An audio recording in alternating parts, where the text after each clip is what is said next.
बिस्मिल्लाहिर्रहमानिर्रहीम। अस्सलाम वालेकुम। आप देख रहे हैं DDP एनालिटिका।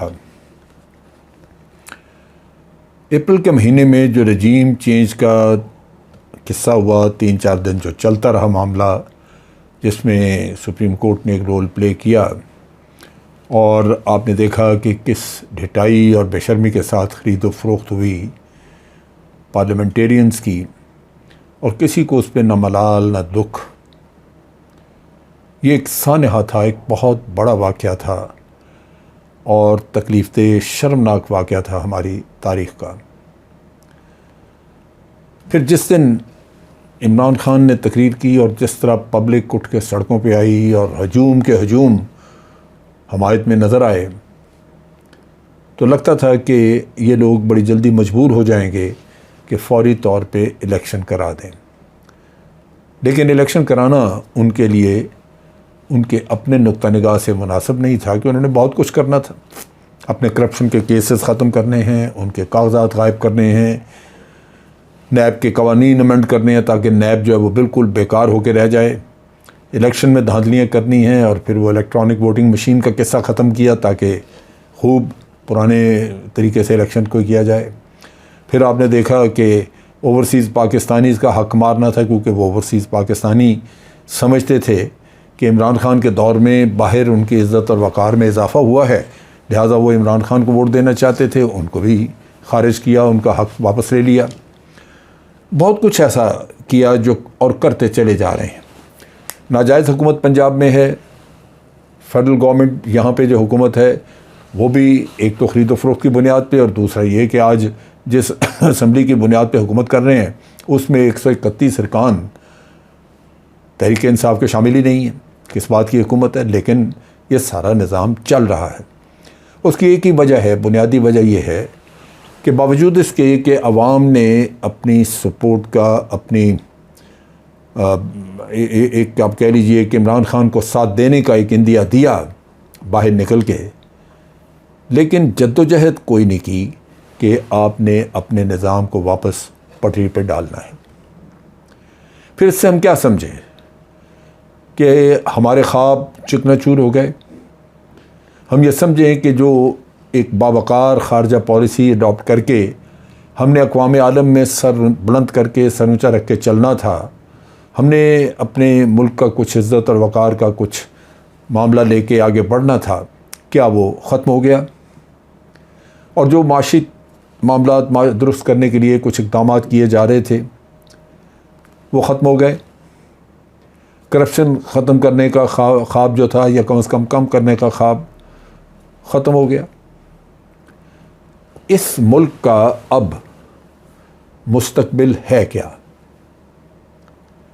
मैं ये सवाल इसलिए कर रहा हूँ कि मैं फ़िक्रमंद हूँ, बाज़ चीज़ें मैं देख रहा हूँ और उनको देख के मुझे ये अंदाज़ा होता है कि ये जो मुल्क का, हमारे मुल्क का मुस्तकबिल है, ये खुदा न खास्ता कहीं तारीक ना हो जाए। वजह उसकी ये है कि मैंने नोटिस किया है कि थोड़ी थोड़ी ग्रेजुअली सपोर्ट इस मौजूदा करप्ट निज़ाम के लिए बढ़ रही है। उसकी बुनियादी वजह यही है कि आपने इस करप्ट निज़ाम को बहुत अरसे तक प्रमोट किया, पाला। हर महकमे में करप्ट लोग बैठे हैं और उन सब का सिलसिला इसी तरह चलता था, सबका मामला इसी तरह रोज़गार का बढ़ा हुआ था कि जेब में भरें, मेहनत करें न करें, काम हो न हो, लेकिन पैसा कमाया जाए। अब ये जो करप्शन का पैसा है, ये जब आपकी नसों में हराम घुस जाता है तो फिर उसके बाद कोई चीज़ आपको नज़र नहीं आती, आंखें अंधी हो जाती हैं, पर्दा पड़ जाता है, खुदा भूल जाता है, और उसके साथ साथ आप ईमानदारी को खैर बात कह के अब हर शख्स को जो आपके करीब से गुज़रता है उसको लूटने की कोशिश करते हैं। ये वो सूरत हाल माशरे की है, और ऐसे माशरे में करप्ट हुकूमतों को अपने लिए हमायत हासिल करना मुश्किल नहीं होता। सो यहाँ पे एक तो ये चीज़ नज़र आ रही है। दूसरा, मैं देख रहा हूँ कि जैसे ज़िमनी इलेक्शन हो रहे हैं, ये एक नमूना है उसकी, जिस तरह पेशबंदी की जा रही है इलेक्शन को रिग करने के लिए।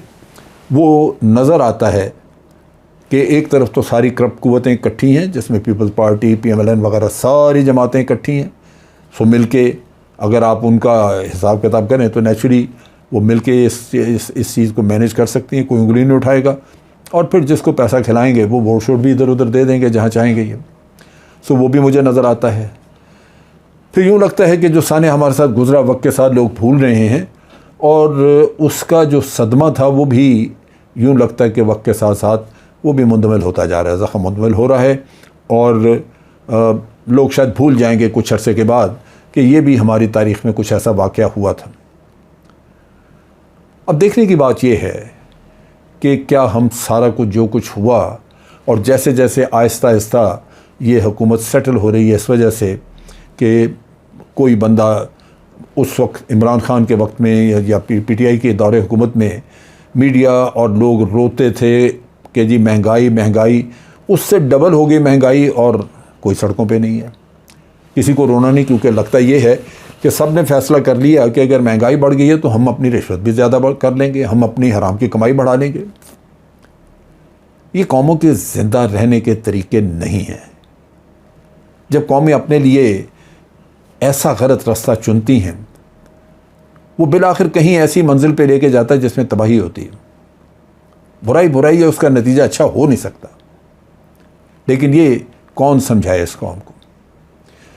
सवाल ये है कि क्या हमारे लोग, पाकिस्तान के अवाम फ़ाइट बैक करेंगे, इस निज़ाम के ख़िलाफ़ भरपूर तरीके से उठेंगे कि ये जो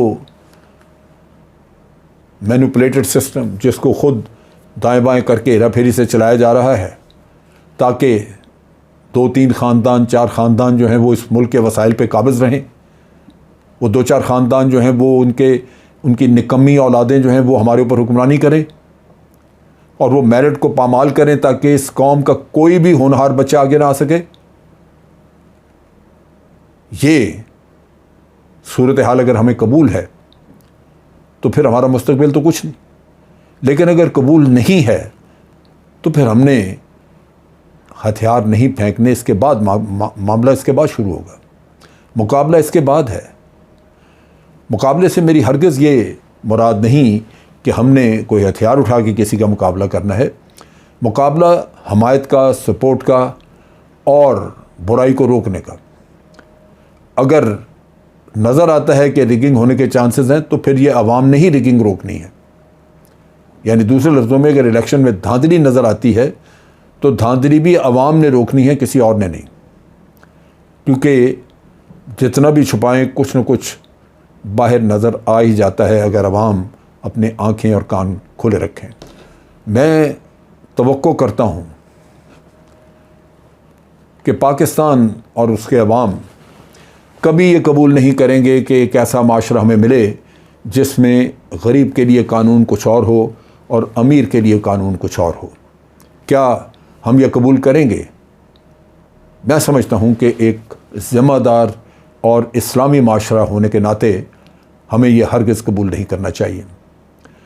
फिर क्या हमारे अवाम इस बात को समझेंगे, इसकी अहमियत को? ये वो चीज़ है जो कि मैं सामने ला रहा हूँ, रखना चाहता हूँ। मेरी वीडियो कितने लोग देखते हैं मैं नहीं कह सकता, लेकिन जो देखें अगर उनके अंदर ये एहसास जागे तो वो किसी और का भी एहसास जगाने में अपनी जद्दोजहद करें, कोशिश करें। पाकिस्तान को क्या ये कबूल है, पाकिस्तान के अवाम को, कि उनकी पॉलिसीज़, फ़ॉरेन पॉलिसी, अंदरूनी पॉलिसीज़, बाहर की कुव्वतें उनके लिए मुरतब करें अपने मुफादात के मुताबिक? हमें बाहर से जो हुक्म मिले हम उस पर अमल करना शुरू कर दें? क्या इज़्ज़तदार कौमों के यही वतीरे हैं? हमें ये कबूल है? मेरा अंदाज़ा है कि जो लोग भी थोड़ी बहुत सूझबूझ रखते हैं वो कभी भी ऐसी चीज़ को कबूल नहीं करेंगे। हम बहुत बड़े एक अलमिये से दो चार हैं, एक सानहा जो हमारे ऊपर से गुज़र चुका है, हमें उसके निशानात मिटाने हैं। ये वो है निशानात, वो असरात जिनका मैं ज़िक्र कर रहा हूँ, ये आपने मिटाने हैं। क्या आप 2-3 ख़ानदानों की डिक्टेटरशिप, जमहूरियत की आड़ में बादशाहत कबूल करेंगे? जिन लोगों को भी अल्लाह ताला ने सूझबूझ दी है, मेरा नहीं ख्याल कि वो इस तरह की जमहूरियत की आड़ में डिक्टेटरशिप को कबूल करेंगे। आप सबको सर जोड़ के बैठना चाहिए, सोचना चाहिए कि अप्रैल के महीने में जो ख़रीद व फ़रोख्त हुई पार्लियामेंटेरियंस की, जो ज़मीर बेचे लोगों ने, जिसमें बैरूनी हाथ भी था और अंदरूनी मोरे भी थे, हमें उन चालाक और शातिर लोगों से मुकाबला करना है। वो बज़िद हैं, जो कुछ उन्होंने किया, जितना किसी ने खाया, जितना किसी ने पैसा वसूल किया, वो उसको आज उसके बदले में जो इन्वेस्टर मांग रहे हैं उनको देने के लिए तैयार हैं। आपकी पॉलिसीज़ ख़त्म हो जाएंगी, आपकी आज़ादी ठप होकर रह जाएगी। हल एक है कि पाकिस्तान के लोग उठें और आज सही जमहूरियत और अपनी हकीकी आज़ादी, ज़हनी आज़ादी, फ़ॉरेन और इंटरनल पॉलिसीज़ की आज़ादी, इसके लिए जद्दोजहद करें। मुझे यकीन है कि ये ख़ानदानी मोहरे पाकिस्तान के अवाम कभी कबूल नहीं करेंगे।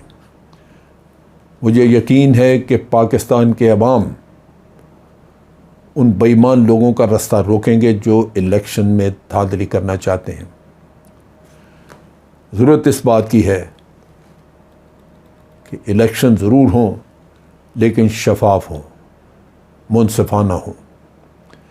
अगर पाकिस्तान के अवाम इन चीज़ों के लिए तैयार हैं तो फिर मैं यकीन से कह सकता हूँ कि आप अपना मुकद्दर बदलने के लिए भी तैयार हैं, वरना इस मुल्क का मुकद्दर बदलना बहुत मुश्किल है।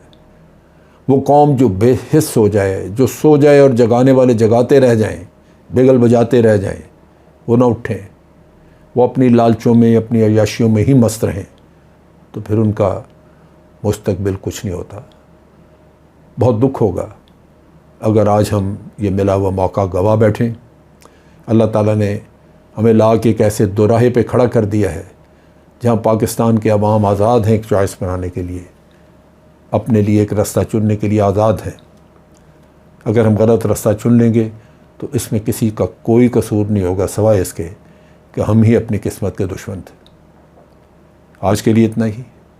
अफवाज पाकिस्तान जिंदाबाद, पाकिस्तान पाइंदाबाद।